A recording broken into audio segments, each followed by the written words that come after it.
রাধে রাধে প্রিয় বন্ধুরা, আজ আপনাদের আমি দর্শন করাবো কংসের কারাগার, যেটি হচ্ছে আমার প্রাণনাথের আবির্ভাব স্থান। বৃন্দাবন এবং মথুরা পরিক্রমায় আজ কিন্তু আপনাদের দর্শন করাবো এই কংসের কারাগার এবং এর বিস্তারিত তথ্য। আমরা যারা সনাতনী আছি প্রত্যেকে আপনারা একবার জোরসে বলুন জয় শ্রীকৃষ্ণা, আর কমেন্ট সেকশানে হরে কৃষ্ণা লিখতে একদম ভুলবেন না। তো রাধে রাধে প্রিয় বন্ধুরা, আপনারা যখন ভিডিওটি ক্লিক করেই ফেলেছেন তখন সম্পূর্ণ ভিডিওটি দেখে যান আর এই কংসের কারাগারটাও দর্শন করে যান। তো প্রিয় বন্ধুরা চলুন সম্পূর্ণ ভিডিওটি দেখে নিন। আর এখন যারা আমাদের মায়াপুর ব্লগ ইউটিউব চ্যানেলটি সাবস্ক্রাইব করেননি অতি সত্ত্বর সাবস্ক্রাইব এবং বেল আইকনটি অল করে রাখবেন। আর যারা ফেসবুক পেজ থেকে দেখছেন অবশ্যই পেজটিকে ফলো করে রাখতে ভুলবেন না। প্রিয় বন্ধুরা দেখতেই পাচ্ছেন আমরা কিন্তু এখন আছি এই কংসের কারাগারের প্রবেশ পথ। আর এখানে দেখতে পাচ্ছেন একটি হাই সিকিউরিটি জোন। কেন জানেন? কারণ রাম মন্দির যেমন ছিল বিতর্কিত, এই কংসের কারাগার এই স্থানটাও কিন্তু বিতর্কিত। কেননা এই কংসের কারাগারে 100%-এর মধ্যে আমাদের হাতে রয়েছে, মানে আমাদের সনাতনীদের কাছে রয়েছে মাত্র 20%, আর 80% রয়েছে মুসলিমদের দখলে। প্রিয় বন্ধুরা এটি এখন কোর্টের আওতায় রয়েছে, তার জন্য এটি নিয়ে বেশি কথা আজ নাইবা বললাম। তো দেখতেই পাচ্ছেন এটি হচ্ছে সেই কংসের কারাগারের প্রবেশের সময় এই রাস্তা ধরেই কিন্তু আপনাদের ভেতরে প্রবেশ করতে হবে। আর প্রবেশ করার সময় আপনারা দেখবেন অনেক সেন্ট্রাল ফোর্স এবং অনেক পুলিশ প্রশাসনকে দেখতে পাবেন। কেন জানেন? কেননা এটা কিন্তু এখন পুরোপুরিভাবে একটি হাই সিকিউরিটি জোন। এখানে যেন কোনো রকম কোনো অপ্রীতিকর ঘটনা না ঘটে, সেই জন্যই কিন্তু এখানে এমনভাবে রেখে দিয়েছে। তো প্রিয় বন্ধুরা সম্পূর্ণ ভিডিওটি দেখার আমন্ত্রণ রইল। আর কংসের কারাগার বা বৃন্দাবনের আপডেট সবার আগে অবশ্যই আপনারা পাবেন। রাধে রাধে কমেন্ট করে যাবেন, প্রিয়জনের কাছে ভিডিওটি অবশ্যই শেয়ার করে যাবেন, তাহলে তারা বাড়িতে বসে কিন্তু এই কংসের কারাগার তারা কিন্তু দর্শন করতে পারবেন। আর এই কংসের কারাগারে যখন আপনারা সামনের দিকে আগাবেন তখন দেখতে পাবেন রাস্তার ডান দিকে এবং বাঁ দিকে অনেক গিফট শপ। এই জিনিসগুলো কিন্তু আমাদের প্রত্যেক ট্যুরিজম প্লেস এবং আমাদের তো ধর্মীয় স্থানগুলো রয়েছে সেখানে কিন্তু আমরা এমন দৃশ্য দেখতেই পাই। একটা কথা মাথায় রাখবেন, আমরা যখন কোনো ট্যুরিজম প্লেসে যাই সেই জায়গাগুলোকে গিয়ে আলাদা রকম অনুভূতি, আর ধর্মীয় স্থানে এসে আলাদা রকম অনুভূতি। ওই দূরে দেখতে পাচ্ছেন ওটি হচ্ছে সেই কংসের কারাগারের একদম ভেতরে। আর একদম ভেতরে আমরা প্রবেশ করব, সেখানে গিয়ে আমরা দর্শন করব। আমি তো প্রতিদিন না, বছরের বিভিন্ন সময় এসে এসে দর্শন করি। তো আপনারা যারা আসতে পারেননি বা আসতে পারেন না তারা অবশ্যই ভার্চুয়ালিভাবে এই মায়াপুর ব্লগের মাধ্যমে আপনারা দর্শন করুন। দেখতেই পাচ্ছেন আমরা কিন্তু সকাল সকাল এসে উপস্থিত হয়ে গেছি এই কংসের কারাগারের সামনে। কেননা সকাল সকাল না আসলে ভেতরটা কিন্তু অনেকটা ভিড় হয়ে যায় আর ঠিকঠাক দর্শন করা যায় না। তো এখানে প্রবেশ করার জন্য একটি নির্দিষ্ট টাইমিং রয়েছে। সেই টাইমিংগুলো কিন্তু এই শীতকাল বা গরমকালের সময় একটু চেঞ্জ হয়।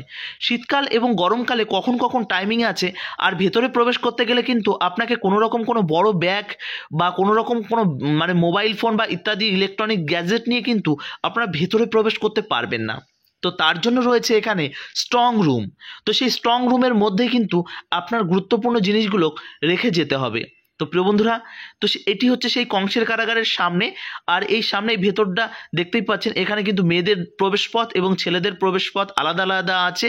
এবং এই ভেতরে প্রবেশ করার সময় কিন্তু আপনারা এক জায়গায় নয়, দুই জায়গায় নয়, তিন জায়গায় কিন্তু আপনাকে সার্চ করা হবে, আপনি যেন কোনো রকম কোনো অপ্রীতিকর জিনিস নিয়ে ভেতরে প্রবেশ না করতে পারেন। আর কোনো রকম কোনো নেশাজাত দ্রব্য নিয়ে কিন্তু আপনারা ভেতরে প্রবেশ করতে পারবেন না। দেখুন এই কথাটাই তো আপনাদের বারবার বলি, এটা আমাদের কোনো ট্যুরিজম প্লেস নয়, এটি আমাদের সনাতন ধর্মের বিশ্বাস, আস্থা এবং ধর্মীয় স্থান। এখানে নেশাজাত দ্রব্য নিয়ে কেনই বা আসবেন? তো প্রিয় বন্ধুরা চলুন, দেখতেই পাচ্ছেন এটি হচ্ছে 6টা 30 থেকে 9টা পর্যন্ত, এটি হচ্ছে সামার টাইম। আর উইন্টার টাইম 6টা 30 থেকে 8টা পর্যন্ত। আর এখন আমরা যাচ্ছি এই যে গেটের রাইট সাইডে দেখতে পাচ্ছেন সারি সারি এখানে রয়েছে অনেকগুলো স্ট্রং রুম, লকার। সেই ক্লক রুমের মধ্যেই কিন্তু আপনার গুরুত্বপূর্ণ জিনিসগুলো আপনারা রেখে যেতে পারেন। এবার বলি এটি রাখার জন্য কি কোনো রকম কোনো অর্থ লাগে? হ্যাঁ অবশ্যই লাগে, এটি রাখার জন্য কিন্তু অর্থ লাগে, তবে অর্থগুলো খুব একটা বেশি না। আমি আমার মোবাইল ফোন, গিম্বেল, মোটামুটিভাবে 4টে মোবাইল এবং একটি বড় ব্যাগ আমি রেখেছিলাম। আমার কাছ থেকে নিয়েছিল মাত্র 8 টাকা, মানে 8 রুপিস। তো প্রিয় বন্ধুরা এখান থেকে এই অল্প টাকার বিনিময়ে কিন্তু আপনার গুরুত্বপূর্ণ জিনিস কিন্তু সুরক্ষিতভাবে এখানে রাখতে পারবেন। তো এখানে কিন্তু সারিবদ্ধভাবে অনেকগুলো ক্লক রুম রয়েছে। তো আপনার যেটাই খুশি সেটাই রাখবেন, দেখবেন যেটা ফাঁকা আছে সেটাই রেখে দেবেন। আপনার জিনিসগুলো হারানোর কোনো রকম কোনো ব্যাপার নেই, অবশ্যই আপনার জিনিসগুলো সুরক্ষিত থাকবে। তো চলুন আশেপাশটা একটু ঘুরে আপনাদের দেখিয়ে দিই। আর এই যে যখন কৃষ্ণের জন্মাষ্টমীটা হয় তখন তো এই স্থানে প্রচণ্ড প্রচণ্ড ভিড় হয়। আর এই কার্তিক মাস থেকে শুরু করে এই শীতের টাইম, এই টাইম তো প্রচুর পর্যটক এবং দর্শনার্থীদের ভিড় লেগেই থাকে।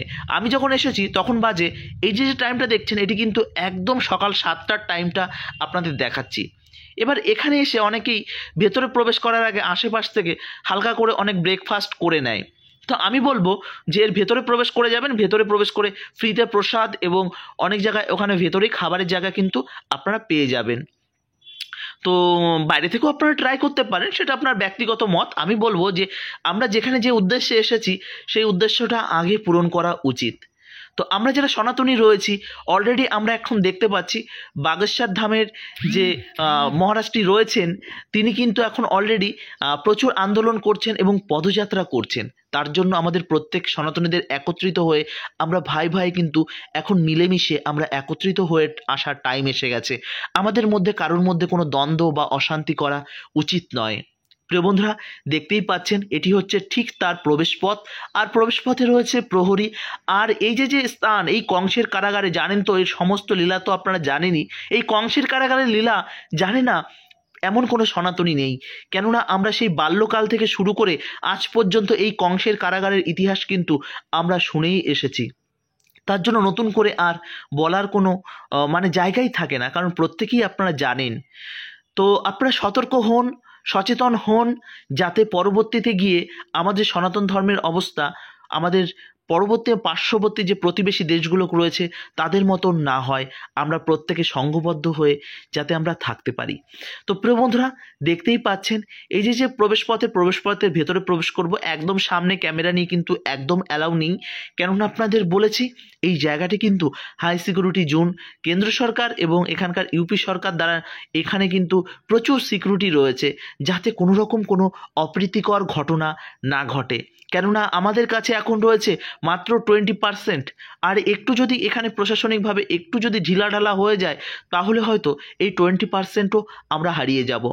তবে আমাদের বিশ্বাস খুব তাড়াতাড়ি আমাদের এই যে যে স্থান ভগবান কৃষ্ণের এই আবির্ভাব স্থান পুরোপুরিভাবে আমাদের সনাতন ধর্মের মধ্যে চলে আসবে এবং আমরা পুরোপুরিভাবে মন খুলে আমরা দর্শন করতে পারবো। আপনারা যখন ভেতরে প্রবেশ করবেন, একটা 2 বছরের বাচ্চা তাকেও যদি বলা হয় যে এই যে যে পাশাপাশিটা রয়েছে এটা কি সত্যিই কি অন্য কোনো ধর্মের? না, একদমই নয়। এটা দেখলেই বোঝা যায়। আপনারা যখন আসবেন ভেতরে প্রবেশ করবেন তখন দেখলেই বুঝতে পারবেন, জাস্ট একটা দেওয়ালটার মধ্যেই কিন্তু পার্টিশন করে দেওয়া আছে। আজও যদি সেই সব ভেতরে গিয়ে যদি আমাদের যে আর্কিওলজি ডিপার্টমেন্ট আছেন তারা যদি খোঁড়াখুড়ি করেন তাহলে কিন্তু আজও সেটা পরিষ্কার। যার জন্য কিন্তু আমরা সনাতনীরা আজ সাহস পেয়েছি সুপ্রিম কোর্টের কড়া নাড়তে। আমরা একটা কথা তখন শুনেছি যে রাম মন্দির আবি হে, কৃষ্ণ জন্মভূমি এবং কাশী বিশ্বনাথ বাকি হে। তো কাশী বিশ্বনাথ তো অলরেডি অনেকটাই আমরা পেয়ে গেছি, এখন বাকি রয়েছে আমাদের কৃষ্ণের জন্মভূমি। তো এই কৃষ্ণের জন্মভূমি আমরা যখন পাবো আমাদের সনাতন ধর্ম সেদিনই হয়তো পূর্ণ স্বাধীনতা পাবে এই ভারতবর্ষের বুকে। তো প্রিয় বন্ধুরা, আপনাদের কাছে হাত জোড় করে অনুরোধ, এই ভিডিওটি বেশি বেশি করে শেয়ার করুন এবং প্রিয়জনের কাছে পৌঁছে দিন। যারা এই কংসের কারাগার দর্শন করেননি তারা ভার্চুয়ালিভাবে দর্শন করুন। আর যারা বয়স্ক দর্শনার্থী আছেন, আমার যারা বয়স্ক অডিয়েন্সরা আছেন তারা আমাকে আশীর্বাদ প্রদান করুন। এই বৃন্দাবন মথুরার সমস্ত আপডেট এবং মায়াপুরের সমস্ত আপডেট আপনাদের কাছে যেন সঠিক সময়ে আমি পৌঁছে দিতে পারি। তো প্রিয় বন্ধুরা, ভিডিওটি যারা এত দূর পর্যন্ত কন্টিনিউ করেছেন তাদেরকে জানাই অসংখ্য ধন্যবাদ। আর এখন এই স্থান থেকে বেরিয়ে আমরা আরও বেশ কয়েকটা স্থানে যাব। তো পরবর্তী ভিডিওর জন্য অবশ্যই অপেক্ষা করবেন, কেননা পরবর্তীতে আরও বেশ কয়েকটি জায়গা আপনাদের দর্শন করাবো। যেমন আপনাদের আগামীকাল আমি বর্ষানাথও দর্শন করাবো। বর্ষানাথও আপনাদের অনেকেই দর্শন করিয়েছে, কিন্তু আজ আমি এমন কিছু পথে বর্ষানা দর্শন করাবো সেই পথটা আপনারা হয়তো অনেকেই কোনো ভিডিওতে দেখেননি। কেননা বর্ষানার পেছনে রয়েছে 3 কিলোমিটারের দীর্ঘ একটা পরিক্রমা মার্গ। সেই পরিক্রমা মার্গ দিয়ে কিন্তু আমরা যাব এবং সেখানে কিন্তু অনেক গুরুত্বপূর্ণ স্থান রয়েছে, সেই সব জায়গাও কিন্তু আপনাদের দর্শন করাবো। তার মধ্যে রয়েছে যেখানে আজও সেই পাথরে মাখনের গন্ধ আপনারা কিন্তু পাবেন সেই স্থানে আসলে। সমস্ত কিছু জায়গা সেগুলোকে আপনাদের দর্শন করাবো। মোটামুটিভাবে 84 ক্রোশের A to Z কিন্তু মায়াপুর ব্লগ আপনাদের দর্শন করাবে। ভিডিওটি কন্টিনিউ করার জন্য অসংখ্য ধন্যবাদ। আর ভিডিওটি কন্টিনিউ করার পর আপনারা যারা সনাতনী আছেন আর আমাদের এই চ্যানেলটি সাবস্ক্রাইব করেননি, আমার বিশ্বাস আপনারা অবশ্যই সাবস্ক্রাইব করে যাবেন এবং কমেন্ট সেকশনে রাধে রাধে এবং হরে কৃষ্ণ লিখতে ভুলবেন না। ভালো থাকুন, সুস্থ থাকুন আর এইভাবে মায়াপুর ব্লগের সঙ্গে জুড়ে থাকুন, যাতে মায়াপুর ব্লগ শুধুমাত্র মায়াপুর নয়, ভারতবর্ষের প্রত্যেকটা গুরুত্বপূর্ণ স্থান, তার মধ্যে বৃন্দাবন, পুরী, মথুরা এইসব স্থান বেশি বেশি করে যাতে আপনাদের দর্শন করাতে পারি। বিভিন্ন ট্যুরিজম প্লেস রয়েছে, সেসব জায়গা দর্শন করাবো। সেসব জায়গা দর্শন করানোর জন্য অনেক চ্যানেল রয়েছে, কিন্তু আমাদের সনাতন ধর্মের এই গুরুত্বপূর্ণ স্থানগুলো দর্শন করানোর মতন কম বেশি অনেক বাংলা চ্যানেল নেই। যে কারণেই কিন্তু আমি আপনাদেরকে চেষ্টা করি যে এই বাংলার মাধ্যমে এই যে সুন্দর সুন্দর ধর্মীয় স্থানগুলো আপনাদের সামনে তুলে ধরার। অনেক বাঙালি আছেন তারা হিন্দি বোঝেন না, যে কারণেই কিন্তু বাংলাতে আমার এই উপস্থাপনা। হরে কৃষ্ণা, রাধে রাধে, ভালো থাকুন, সুস্থ থাকুন। হরে কৃষ্ণা, জয়।